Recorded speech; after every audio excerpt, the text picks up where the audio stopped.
So we'll back up, a rather chaotic day, obviously. So the call came in, as I mentioned in my short brief, out on the street at 17:11, which is 11 minutes after 5, about an active shooter, shots fired.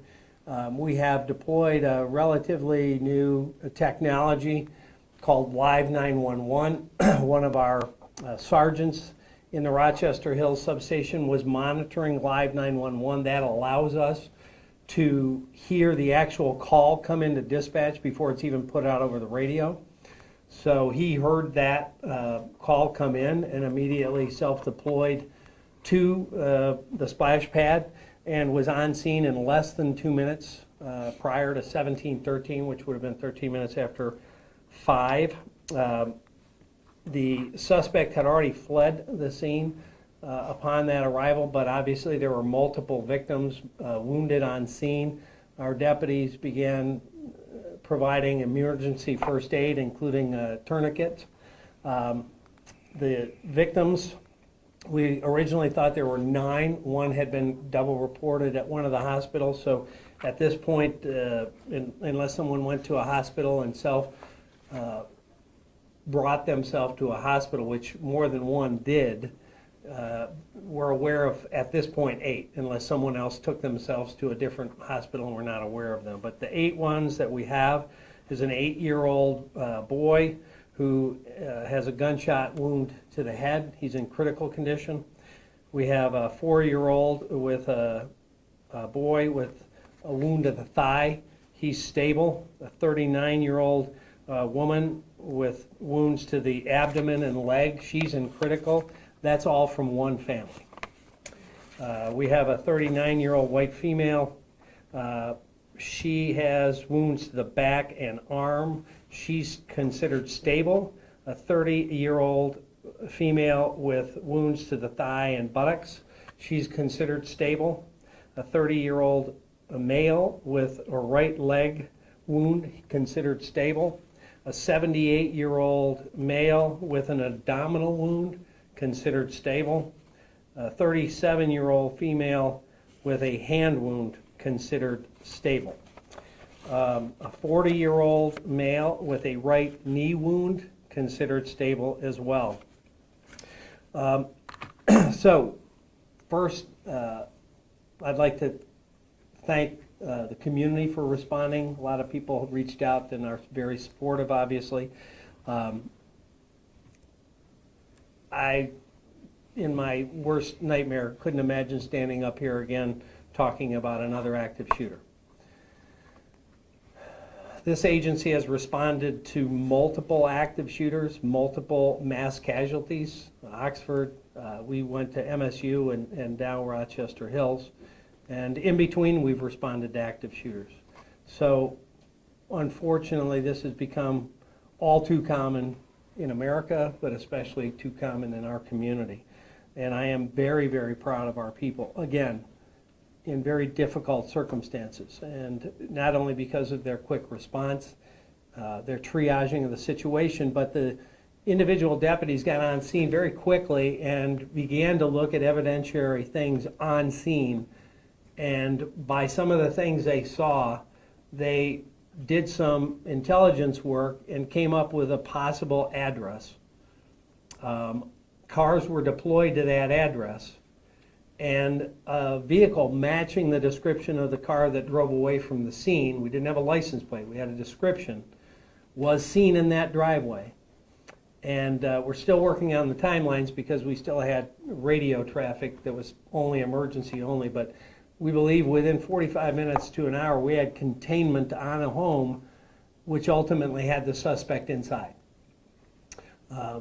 Contact was made. There was some, I wouldn't call it communication, but at least an acknowledgement that the person was in that home, and we had that person contained.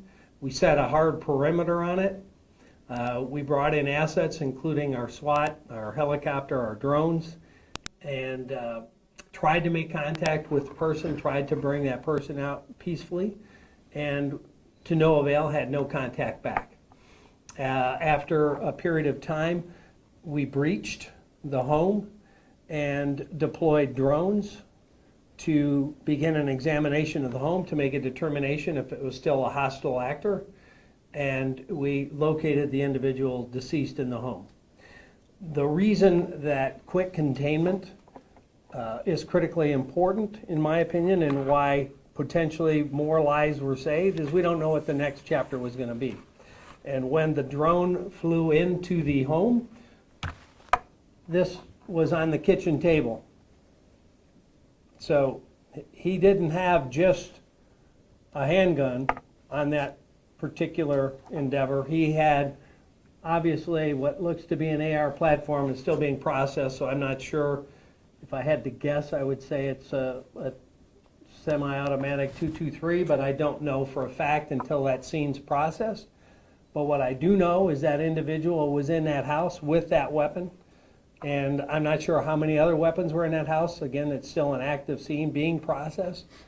But I believe that because we had quick containment on him, that if he had planned to do anything else, and it wouldn't surprise me, because having that on the kitchen table is not an everyday activity, that there was probably something else, a second chapter, potentially. Obviously, we'll be looking for any evidence or manifesto or anything that would give us an inclination of what may be driving this individual prior to this terrible moment. We have no contact on record with him, either at that home by Shelby Township or in a criminal history that we're aware of. So it's going to be one of those challenges to try to figure out why there appears to be no connection between the victims and the location whatsoever. The person doesn't live in Rochester Hills. He went to a Rochester Hills park. So it may be very much like Michigan State University, where the person had no connection to Michigan State but just decided to go there to find victims. So that's where we are. Very active scene. Obviously, most of the information I'm giving you, that's our best at this moment, but it's still obviously very much in flux as we continue to investigate this situation. I'm not sure I understand. My watch doesn't understand even. So, again, I'm very proud of our team. The way they worked quickly, the way they deployed, the way they gained containment, and we made entry very quickly to ascertain if it was going to be an ongoing situation and to have conclusion at least tonight. Our most fervent hope at this point is that all of the injured victims have speedy recoveries. None of us in this room, in this community, or in this country anticipated, going into Father's Day weekend with this kind of tragedy that families will be deeply affected by forever. And so we're going to do all we can to support them. I know the County Executive's Office has stood up in conjunction with Rochester Hills counseling that will be available at the Public Service Office tomorrow from 8 to 10 to 4. 10 to 4 tomorrow. If anybody needs counseling, no appointments necessary. You'll be able to go there, talk to people. We're here. We're supportive. Anything you need. And I hate to say it, but we still have All for Oxford Resiliency Center in place. If people need someone to talk to or need support, it'll be available there as well. Before I get to two other folks, there were their questions about the law enforcement stuff. What else can you tell us about the suspect, age, or did he live alone, anything like that? At this point, as I said, we don't have any contact or criminal information on him. He is a white male, 42 years old, believed to have lived with his mom. She was not home. She has been notified. It's our understanding that apparently he was undergoing some mental health challenges, but none that we're aware of was notified. Yes. You mentioned that quick police work at the scene led them to the home and helped with that quick containment. What were those investigative tactics used? There was some evidence related to the firearm and some other things that they did some quick research and data examination on. So the gun was registered? The weapon, yes. And it gave us a potential address, and they immediately deployed there. So just to be clear, one weapon found on scene and then one found in this home? So far, yes. One weapon so far found in the home, that platform rifle on the table. There is some report and information that he potentially had 2 handguns on scene. We haven't confirmed that, and obviously the witnesses are going through both medical and trauma at the moment. But that we had one person say that they thought there were 2 handguns on scene. Sheriff, what is next for you in terms of investigation, and do you fear that you may also not be able to solve the why in this? That's a really good question. In terms of the why, I don't know if he wrote anything, or we'll be able to gain some insight into that without him. That's what we're going to try to do. We're going to try to put together what he did, timeline leading up to and after, and try to do those things. The why, if we can't find something committed, like in the Oxford situation, our computer crimes was able to access digital records and devices, and we got, basically the shooter in that case saying what he wanted to do and why. It's hard to say if we're going to be able to do the same thing in this case, even if there was a record. But certainly that's going to be one of the first things that we go after, is to determine if there's either a digital or a paper trail that would give us some insight. As far as where he used to live, do you have a record of where he was before living in Shelby Township? All I know is this address. Obviously, that's going to be a part of the workup. We haven't really had much time to do a complete workup on him. But at this point, we're not aware of any police contact or any prior criminal history. Sheriff, we also talked to a witness who was there shortly after this happened, came to the scene to try to help out.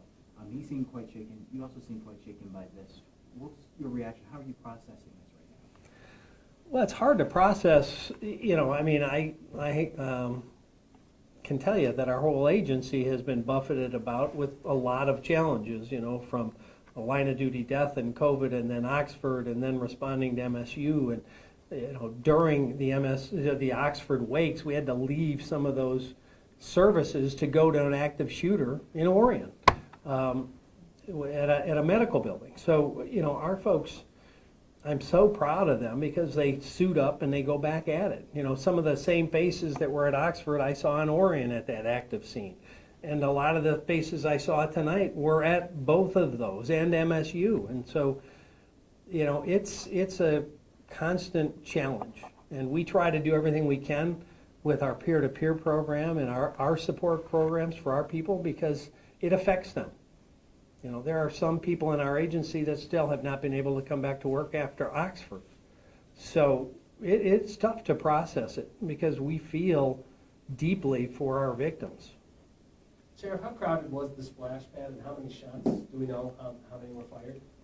Well, we know, as I said, have already counted 28 casings. They're still processing the scene right now. We're looking for bullet fragments. I actually found one in the road at a distance from the site. So they're still canvassing the scene actively right now. We know that at least 28 shots were fired there, but it's still active. Was it crowded at the time? It's a nice day today. Yeah, it was fairly crowded. Obviously, I just ran you through that list, and that was just people that were hit.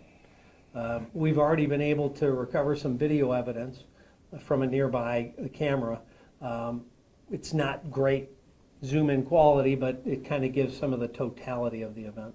All the victims, were they in the same general area, or were they spread throughout the splash pad? It's not a huge area, and they were all kind of in the same area. Do you know how the suspect was deceased? What the means was? That obviously will be up to the medical examiner, but just from my impressions, what I saw on scene, it appeared to be a self-inflicted gunshot wound by a handgun. So that could have been the second handgun that was seen on scene. So there were at least 2 guns in the house then when he There was a found. handgun next to And the then- decedent and that rifle on the kitchen table. I don't, again, know if there's more. We haven't processed the home. Did any officers or deputies hear that gunshot, or do we believe it happened before their arrival? No, it didn't happen before their arrival because there was some, I wouldn't call it back and forth communication, but at least an acknowledgement that we were there and we heard or saw him. But that's how we knew we had him in the building. Okay, so he did take his own life while you were on scene outside during the standoff? Yes. Did the shooter get out of the vehicle at the splash pad? Or was- Yes. And you mentioned 3 of the 8 injured were all one family. Was it a mom and 2 kids that were there? Yes. And, And 2 of the other victims were husband and wife. Can you talk more about that live 911 system? It seems like that made a big difference here. Yeah, I mean, that's a piece of technology that I was super excited to get and kind of inculcate into our policing capabilities, and also, married up with another technology that we've begun to use called DFR, Drones as First Responders. So with a drone, we can have an operator actually geofence the 911 call and hear a call before it gets dispatched, and launch a drone to get actual what's going on, sometimes even before a car gets there, 20% of the time. And then people in that district can actually hear the call to the 911 center before it goes out over the radio. So it can markedly improve response times in an emergency, which is what it did here. Is it protocol, or will it be for deputies to hear and respond before being dispatched? If they hear something that they think they can make a difference, absolutely they're authorized to do that. The one kind of balancing act we have is we don't want sensory overload on them trying to listen to radio, trying to listen to the phone calls, trying to drive. So we're trying to balance that, but we have that option available. It was utilized tonight to great effect, in my opinion. do you know how many tourniquets your deputies had to use on victims? I don't know how many tourniquets were deployed tonight. I saw one for sure. We'd have to, that's obviously a chaotic moment. We'll have to figure that out. This is Yeah. still early on here, obviously, but I'm curious if the Sheriff's Office has had the chance to go through any of the shooter's social media and see if there was any motive listed there. I know you mentioned the previous time where that was the case. Yeah, no, we haven't gone on social media. A lot of the stuff we recovered in previous cases has been digital evidence on devices, computers, cell phones, etc., not necessarily publicly facing, publicly posted. Whether or not he posted anything on social media or has anything on devices will be part of the ongoing investigation. A question for the mayor, if I may. Yep. Mr. Mayor, obviously a very difficult night for your community, usually a quiet community. What are your thoughts and how are the folks doing that you've had a chance to talk to so far?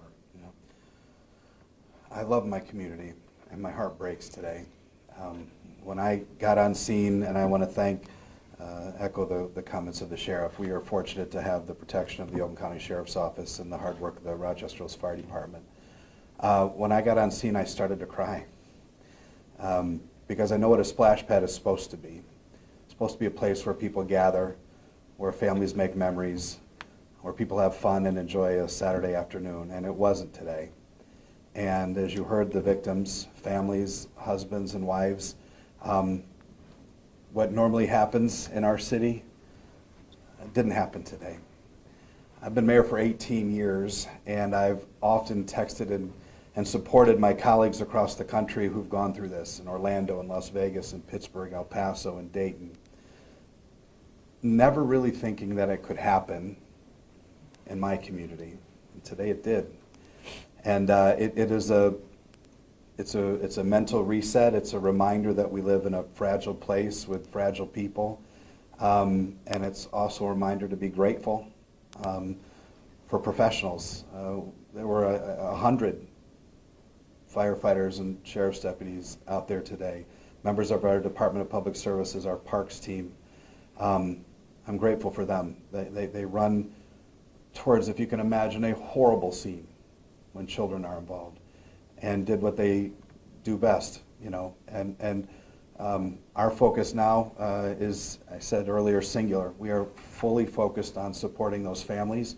One of the families that was injured is an employee of the city of Rochester Hills' family, a wife. I spoke to him tonight. We are singularly focused on supporting those families and helping our community begin to heal. That neighborhood, the Brooklands, is the oldest neighborhood in the city of Rochester Hills. It was founded in the 1920s. And there's a lot of pride in that neighborhood. There's a lot of folks that have lived there 50, 60 years. It's a close-knit community, and we're going to do everything we can to help them heal, provide the resources, and begin to get our community back on its feet again. Can you talk more about the services that you're going to have tomorrow at DPS? The county has been wonderful. They're sending over some support for residents that have been impacted in the community. Our own internal team has its own internal support system of folks that will come and stand alongside both our first responders and those that need support. We have a protocol in place for this. Unfortunately, it does happen when there are instances that happen in a city like ours, but it is important if you feel like you need to talk to someone, you do. Obviously, I imagine that mental health will be a discussion that will follow this story for some time, and we want to make sure that we're doing everything we can to support those folks that have seen some very challenging things and get them the help that they need. I guess for the sheriff, a timeline investigation, or investigation timeline on the splash pad itself. How long do you think you'll be there, and Mr. Mayor, do you anticipate reopening that? We'll be there until it's done. You know, they're obviously doing a lot of work, and some of our partners have showed up and offered their assistance. The ATF actually brought a dog that can look for fragments, bullet fragments. So they actually have the dog out trying to find, I actually found a bullet fragment in the road at some distance, so their dog is searching the scene so that we can fully document where every round ended up, if at all possible, and completely document that scene as part of the total investigation. And then as soon as we're done processing that, that'll be turned back to the city for whatever steps they're going to do. Best guess, 48 hours, 72 hours? What do you think? I would say probably sometime tomorrow. They're going to stay there and do it until they're done. Can you confirm, was it 8 or 9 victims? Originally, we had a count of 9, but apparently one of the hospitals had reported one of the victims twice. So at this point, we are confirming 8. Okay. We know for sure with injuries. And we're still trying to ascertain if anyone else self-transported somewhere else and we're not aware of it. But at this point, we have fanned out 2 area hospitals and have both our support team for those that are impacted and traumatized by this, and detectives to do the criminal investigation component. So both of those are at all the area hospitals. We've confirmed those 8 and the status of injuries that I told you. Okay. You were taking notes of when you went down the list and had information for 9 people. So would it be okay to go over the list again, or I can do it with you separately if we don't want to? Then it is 9 again. Okay, so it's 9. Because okay. that's why I was late coming in. Okay. They gave me the actual rundown of the ages and the injuries. At one point it was 9, and then it was back to 8, and so I guess now that I've been given the formal list, we're back to 9 again. And that's what I'm saying. It's always a little bit chaotic and a bit of a flux in the early hours. Congressman? It's been a late, tough night for a lot of people. Most of all, the families who are struggling with loved ones who are in harm's way right now. We pray for the doctors and medical professionals who are tending to the victims, and we also want to thank and praise the good Lord for first responders that mitigated an even worse event. Doing everything we can. Is very important for us to be here for the people to see that we're working at every level of government to make sure that our communities stay safe and stay whole. Under no circumstances is it normal for ice cream cones and flip-flops to be strewn amongst blood and bullet casings. I'm a combat veteran myself. I've seen this, and so if those of you who have not taken the opportunity to avail yourself of mental health services, please avail yourself of the services in the area tomorrow. And if you are listening and remote, and you're experiencing a suicide or mental health crisis, please do not wait. Seek help. 988. Again, 988 is where you can seek help for yourself or a loved one who's currently experiencing a mental health crisis. We all have a role in keeping our community safer. And so as we roll into this Father's Day, please continue to keep the victims and those who are tending to them in your prayers. God bless you. Good night. You know, one other thing I wanted to mention, excuse me, that last week I actually spoke at the North American Active Assailant Conference that was held right here in Oakland County. 1,200 people attended. So we're constantly learning from each other how we can be quicker, how we can hopefully prevent, if we can't prevent, how we respond and mitigate. Certainly I didn't expect to be back at this within a week. But I will tell you, because of those kinds of events, those training, those partnerships, Shelby Township, Troy, our neighboring partnering agencies immediately jumped in. I can't thank Shelby Township, Troy, and the other agencies enough, the fire department, ATF. We had calls from the DEA, the FBI. I had texts from Chief White in Detroit. I had texts from multiple chiefs, other sheriffs. We operate as a team when something happens like this because that's how we've trained and prepared. And that's unique. You know, as many of you know, I'm head of government affairs for Major County Sheriffs of America, and I get to see where things work well and where they don't work quite so well. And a lot of communities in this country don't have that hand-in-glove partnership with every agency that we have, and I'd like to thank all of them tonight. Sheriff, just to clarify, both those two handguns and guns were immediately registered to the suspect? The registrations on the gun in the home and that rifle have not been determined yet. The one weapon on scene led us to the address. It was registered to that address, which is why we got so quickly to the home. Was it registered to the suspect or the mother? That I'd have to run down. I believe it was the suspect, but it came back with that address. And as I said, the car that matched the description was in the driveway, and that put down the containment. And the suspect had known mental health issues? Not known to us or any other law enforcement agency that I'm aware of, but apparently to family. This is a question for either of you. The mindset and the fears in the community, obviously tomorrow is Father's Day, and it's Father's Day in 15 minutes, and people want to be out and enjoying themselves, but this obviously will be a thought in their minds. What's your take on that? What's your advice for those who still want to go about their daily lives where this is obviously in the forefront? Live your life. You can't live life in fear. You have to go out and live your life and know that should anything challenge you, threaten you, or concern you, we're here. And we're coming. And not just one or two of us, we're all coming. I remember distinctly one of our deputies had one of their children in Oxford High School and had texted her dad and was talking about the tragedy as it was playing out. And he said, basically the question was, who's coming? And the answer was, everybody. So go live your life. The statistical chance of this happening to you is low. Doesn't minimize the impact on the whole community or the individuals at all. But everything has to be taken kind of in context. So go live your life. Don't live it in fear. Be situationally aware. Obviously, we preach that all the time, so that have a plan when you get to situations. What would I do? Not just for an active threat, active assailant, active shooter, whatever the case may be. What if it's a fire? If you're in a theater, whether it's a fire, a tornado, an active threat, where are my exits? I know where I came in, where are the other ones?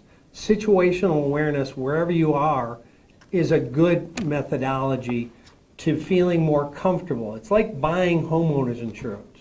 No one expects their house to burn down. They shop it, they compare it, they buy it, and they put it in a file drawer.